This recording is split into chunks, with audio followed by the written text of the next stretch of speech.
سعودی حکام کے مطابق ریاض میں امریکی سفارت خانے کو 2 ڈرونز کے ذریعے نشانہ بنایا گیا، جس سے معمولی نقصان اور آگ لگنے کی اطلاع ہے۔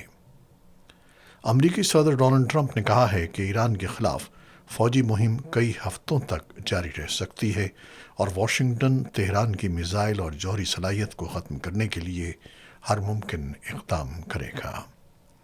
ایران نے خلیج میں توانائی کے بنیادی ڈھانچے کو نشانہ بنایا ہے، جس کے باعث عالمی منڈی میں تیل اور گیس کی قیمتوں میں نمایاں اضافہ ہوا ہے۔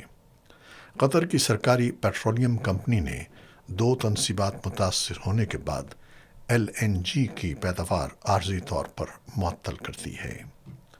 پاسداران انقلاب نے اعلان کیا ہے کہ آبنائے ہرمز بند کر دی گئی ہے اور کسی بھی گزرنے والے جہاز کو نشانہ بنایا جا سکتا ہے۔ ایران اور عمان کے درمیان واقع آبنائے ہرمز میں جہاز رانی تقریباً معطل ہو چکی ہے۔ کم از کم 5 ٹینکروں کو نقصان پہنچنے، 2 اہلکاروں کی موت اور تقریباً 150 بحری جہازوں کے پھنسنے کی اطلاعات ہیں۔ دنیا کے قریباً 10% کنٹینر جہاز بھی تاخیر کا شکار ہیں، جس سے یورپ اور ایشیا کی بندرگاہوں پر دباؤ بڑھنے کا خدشہ ہے۔